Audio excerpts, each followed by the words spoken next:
Channel पर लेकर के आया था और दिखाया भी था कि उत्तर प्रदेश में जहां शोर है कि कानून व्यवस्था बहुत ज्यादा टाइट है। देखिए ये महिला पूरी तरह से वो माँ है जो माँ बिल्कुल अभी अचेत होकर के यहाँ ठीक कमिश्नरेट के सामने, कार्यालय के सामने अभी नीचे ऊपर ले जाके 2 तल ऊपर हत्या करता है।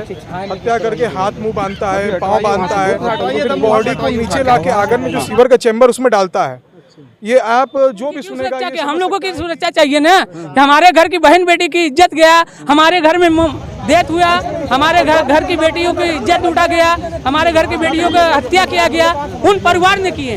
लेकिन उन लोगों के बजाय हम लोगों के बजाय उन लोगों की मदद पुलिस की, हमारी कुछ भी नहीं की। हम लोग जब डेड बॉडी लेकर गए चीरगर, वहाँ भी तमाम फोर्स थी, वहाँ भी हम लोगों को आश्वासन दी कि देखिए यहाँ पे बॉडी लेकर चलेंगे, बॉडी कहाँ ले चलेंगे? हम कहे सर बॉडी ले चलेंगे घर पे। कहे कि घर हमारा थाने से करीबी में है। वो कहे कि घर पे ले जाओगे, हिंदू मुसलमान का दंगा होगा, इसके जिम्मेदार पार्टी से रिलेटेड है। एक बात मैं पूछूंगा कि जहां एकदम कानून की टाइट व्यवस्था की बात की जाती है, माफियाओं के ऊपर बुलडोजर चल रहा है, वहीं प्रशासन द्वारा इतनी बड़ी घटना पर लीपा पोती को किस तरह से वहां तक पहुंचाएंगे आप? साथियों नमस्कार, मैं हूं रजनीश और आप देख रहे हैं जन आदर्श भारत। साथियों इस समय उत्तर प्रदेश के वाराणसी में है और वाराणसी देश के प्रधानमंत्री जी का संसदीय क्षेत्र है और हमारे ठीक पीछे देख रहे होंगे कार्यालय है जिस पे बोर्ड लगा हुआ है, कार्यालय पुलिस आयुक्त कमिश्नरेट वाराणसी में हूँ। और ठीक इसी कार्यालय के ठीक इस गेट के सामने बेबस लाचार परिवार है, कुछ परिवार जो न्याय की गुहार लगा रहा है। उसके साथ कुछ संगठन के लोग यहाँ पर हैं जिनसे बात करेंगे और दिखाएंगे कि कितना निंदनीय अपराध हुआ है इस वाराणसी में। और आखिर इस वाराणसी में इस तरह की जब घटना घट जाती है और प्रशासन द्वारा जब लीपा पोती की खबर आती है तो कहीं ना कहीं उत्तर प्रदेश की कानून व्यवस्था पर बहुत बड़ा सवाल उठता है। क्या नाम हुआ आपका?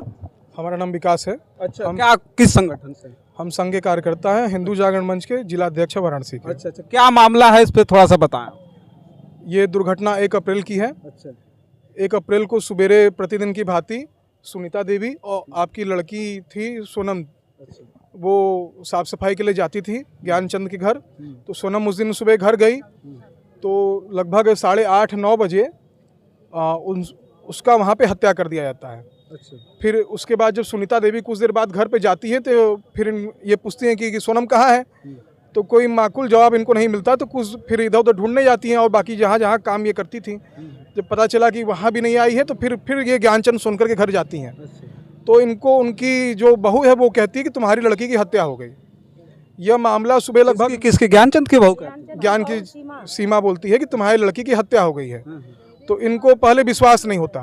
तो ज्ञानचंद के जो भाई हैं वो हरिश्चंद्र उनका नाम है, वो कहते हैं कि तुम्हारी लड़की को इन सब ने मार दिया।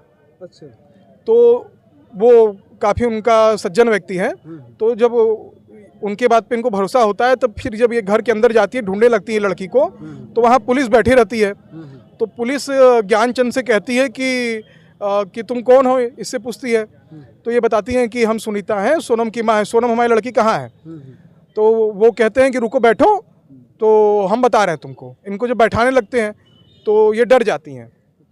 तो ये कहती है कि नहीं, हम अभी नहीं, हम अपने पति को लेके आ रहे हैं। तो पुलिस कहती है ज्ञानचंद से कि इसे रोको, जाने नहीं देना। तो फिर ये इनको रोकने के लिए पुलिस बोलती है? हाँ, थाने की पुलिस जो थे ये कहते हैं कि इनको रोको, जाने मत देना। तो उसके बाद ये बहाना बना के कि हमारे पति बाहर खड़े, हम उनको लेके आ रहे हैं। ये फिर घर से भागती है, निकलती है। उसके बाद पति को लेके आती है। तो फिर इनके पति को लेके लोग चले जाते हैं थाने जेतपुरा। वहाँ एक तहरीर पुलिस स्वयं बनाती है और बना के जिस घर से ये बॉडी मिली थी उनका नाम ना डाल के पड़ोसी जो प्रदीप केसरी उसका नाम डालते हैं लोग, कि वहाँ पे उसका नाम, ताकि गुमराह किया जा सके मामले को रफा दफा करने के लिए। तो और जबरन इनके लड़की के पिता से ही वो साइन कराते हैं तहरीर पे, और इनको तहरीर पढ़ने के लिए भी नहीं देते हैं। तो ये पूरा मामला जो है पुलिस जो है रफा दफा कर रही है। अच्छा, और हम लोग सामाजिक कार्यकर्ता हैं और जो राष्ट्रीय स्वयंसेवक संघ है उसके कार्यकर्ता हैं। हम लोग पूरा प्रयास करेंगे इनको न्याय मिले। अच्छा, हम ये जानना चाह रहे थे कि मतलब प्रथम दृष्टया क्या लगा, साक्ष्य में क्या पता चला कि उसके साथ हत्या हुई या क्या मामला था? उसमें वीडियो, कुछ सीसीटीवी कैमरे कई घर में लगे हुए हैं। अच्छा। तो कुछ कैमरे इस घटना के बाद हटा दिए गए हैं घर से। अच्छा। उनका फुटेज भी गायब किया गया है। तो कुछ कैमरे जो घर पे गेट के पास वो बरामदे में ऊपर लगे थे, उनमें दिख रहा है कि रिजवान धक्का देते हुए लड़की को ऊपर ले जा रहा है। और उसके बाद रिजवान कौन है? ये मोहम्मद रिजवान है, जिसको एक जो ज्ञानचंद का काम करता है, और जो लड़का सरेंडर किया है कि हमने ये किया हुआ है, लेकिन उसके एक हाथ की 4 उंगलियां कटी हुई हैं पहले से ही। तो एक लड़का जो दिल डोल में लड़की से कमजोर था और एक हाथ से वो ऊपर ले जाके 2 तल ऊपर हत्या करता है, हत्या करके हाथ मुंह बांधता है, पाँव बांधता है, और फिर बॉडी को नीचे लाके आंगन में जो सीवर का चैम्बर उसमें डालता है। ये आप जो भी सुनेगा ये समझ सकता है कि पुलिस कितना बड़ा इसमें पीड़ित परिवार को और कितना प्रताड़ित कर रही है। अच्छा, वो रिजवान जो था उनके ये कौन ज्ञानचंद सोनकर के घर में वो भी काम करता था? हाँ, वो बुनकरी का काम करता था घर में। तो ये सुनीता आप हैं? अच्छा, आप बताइए कि बिटिया कब गई थी, कब आपको पता चला नहीं लौटी, कब आप गई थी? हमारी बिटिया 8 बजे 8:30 बजे घर में से निकली, कॉलेज मम्मी आवती तो हमके बच्ची दवाई खा के आवती। जब हम गईली तो हमारी बिटिया नहीं रही, तो हम कहती अरे सोनम हमारा आइल कहाँ गई? तो पूछा थी ज्ञानचंद के मेहरारू से कि हमारी लड़की आइल है, तो कहती नहीं तो लड़की ना आइल है। फिर हम चल गई 2 जगह और 3 जगह पूछे कि हमारी बेटी आइल है, बेटी आई है, तो कहनी नहीं आज नहीं आई है। फिर हम फिर गईली उन्हीं के घरे में, फिर गईली तो कहली कि अरे हमारी बिटिया गई कहाँ यहाँ से। तब से ज्ञानचंद का बहू सीमा बोलत है कि तोरे बिटिया का मर्डर हो गल। तो हम कही कि अरे ये का कहतीन। फिर हम घबराए लगली, तो हमके नीचे पुलिस बैठल रहलन उनके ज्ञानचंद के घर में, तो हमके बुलाए लगलन। का नाम उनका पुलिसिया का गणेश राय हमको इतना पसंद किया, उस शादी में भी थे, शराब भी पिए थे। हाँ, तो कहते हैं कि अरे सुनिए तुम्हें साहब बुला रहे हैं। तो हम कहे ठीक है भैया, का हमारी बेटी करी है?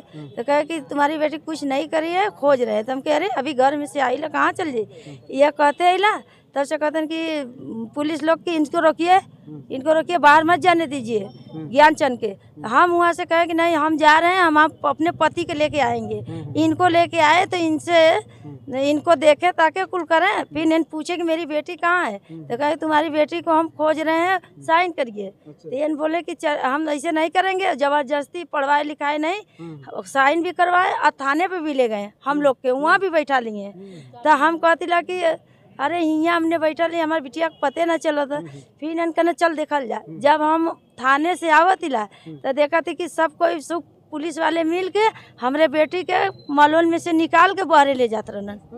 हाँ, ज्ञानचंद के घर का सब कोई निकाल के हमरे बेटी के बाहर निकालत रहन।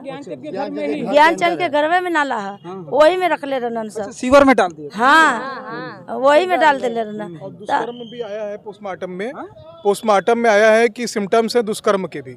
अच्छा, दुष्कर्म हुआ जी। अच्छा, देखिए ये परिवार है और हम वाराणसी में हैं। वाराणसी को हम बार बार कहते हैं कि देश के प्रधानमंत्री जी का जो है संसदीय क्षेत्र है, और उत्तर प्रदेश में जो सरकार है कहीं न कहीं कानून व्यवस्था के बारे में बात की जाती है। बड़ी हाई फाई व्यवस्था है, भूमाफियाओं पर, गुंडों पर, बदमाशों पर, चोर उचक्कों के ऊपर बुलडोजर चल रहा है। और कहा जाता है कि बदमाश हैं, जो लुटेरे हैं, जो माफिया है, भूमाफिया है, वो प्रदेश छोड़ करके बाहर चले गए हुए हैं।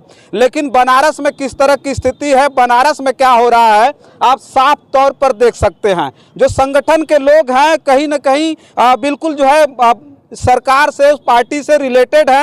एक बात मैं पूछूंगा कि जहां एकदम कानून की टाइट व्यवस्था की बात की जाती है, माफियाओं के ऊपर बुलडोजर चल रहा है, वहीं प्रशासन द्वारा इतनी बड़ी घटना पर लीपा पोती को किस तरह से वहां तक पहुंचाएंगे आप? देखिए, समाज में हर प्रकार के लोग हैं। हम जब तक कोई अपराध नहीं करेगा, हम उससे पहले से हम नहीं कर सकते हैं कि अपराधी है। लेकिन अगर कोई अपराध किया है तो पीड़ित को न्याय मिलना चाहिए, और प्रशासन के द्वारा जो लीपा पोती की जाती है ये बहुत आसानी है। अच्छा, ये लीपा पोती की जा रही है, इसमें कोई वो नहीं है, मतलब सरकार से रिलेटेड नहीं है? सरकार की जो छवि है वो धूमिल नहीं हो रही है बनारस में? नहीं, बिल्कुल। कुछ जो भ्रष्ट प्रशासनिक अधिकारी हैं उनके कारण प्रशासन और सरकार सबकी छवि खराब होती है। तो इसको कैसे पहुंचाएंगे, हम ही जानना चाह रहे थे कि वहाँ देखिए ये पीड़ित परिवार है, हमें तो नहीं लगता है कि जब इतनी लीपा पोती होगी तो इनको इतना आसानी से न्याय मिलता है। नहीं, देखिए लड़ाई जो है 1-2 दिन की नहीं है। ये जब तक इनको न्याय नहीं मिलेगा हम पूरा संगठन इनका सहयोग में खड़े रहेंगे। जी बिल्कुल। अच्छा, कुछ आप कहना चाह रहे हैं? इधर आइए, क्या नाम हुआ आपका? मेरा नाम नखड़ू है। अच्छा, हम वहाँ पे थे, ये देखे कि जो कि घटना हुआ, पुलिस हम लोगों की सुरक्षा के लिए होना चाहिए, तो उनकी सुरक्षा के लिए उनकी रक्षा के लिए वहाँ पूरा फोर्स लगा था कि उनके ऊपर कोई वारदात न इसकी सुरक्षा, इनकी सुरक्षा के लिए? नहीं, ज्ञानचंद की परिवार के लिए वहाँ पूरा फोर्स 2 दिन बैठाया गया था कि इनके ऊपर कोई खतरा न हो। क्या हम लोग अपराधी वो लोग हैं कि उनकी क्यों सुरक्षा के? हम लोगों की सुरक्षा चाहिए ना कि हमारे घर की बहन बेटी की इज्जत गया, हमारे घर में डेथ हुआ, हमारे घर की बेटियों की इज्जत लूटा गया, हमारे घर की बेटियों की हत्या किया गया, उन परिवार ने किए। लेकिन उन लोगों के बजाय हम लोगों के बजाय उन लोगों की मदद पुलिस की, हमारी कुछ भी नहीं की। हम लोग जब डेड बॉडी लेकर गए चीरघर, वहाँ भी तमाम फोर्स थी, वहाँ भी हम लोगों को आश्वासन दी कि देखिए यहाँ पे बॉडी लेकर चलेंगे। बॉडी कहाँ ले चलेंगे? हम कहे सर बॉडी ले चलेंगे घर पे। कहे कि घर हमारा थाने से करीबी में है।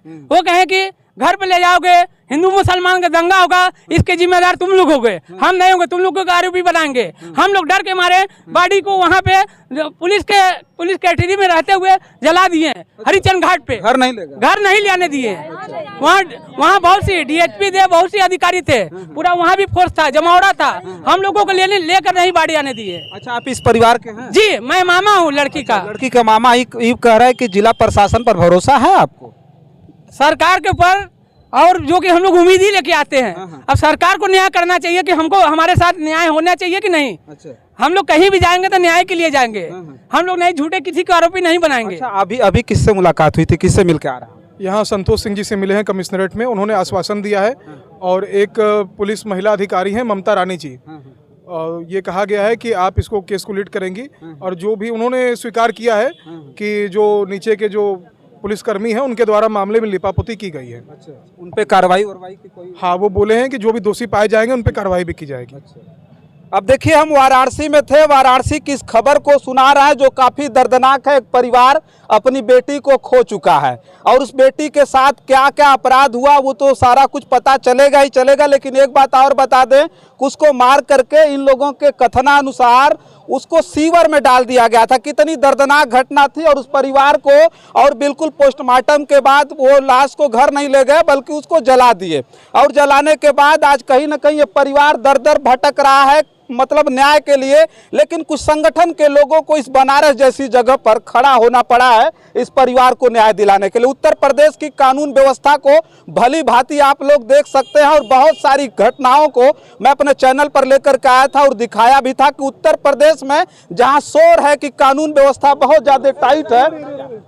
देखिए, ये महिला पूरी तरह से वो माँ है जो माँ बिल्कुल अभी अचेत होकर के यहाँ ठीक कमिश्नरेट के सामने, कार्यालय के सामने अभी नीचे गिर गए। एक बार कैमरे को नीचे करिए, उस महिला की क्या स्थिति है, क्या दशा है। और उत्तर प्रदेश की कानून व्यवस्था पर काफी ज्यादा चिल्ला चिल्लट जब हम लोग मचाते हैं और कहते हैं अपने चैनल पर, तो लोग ये कह देते हैं कि हम आ गए और आकर के हम लोगों के बीच निगेटिविटी फैला रहे हैं।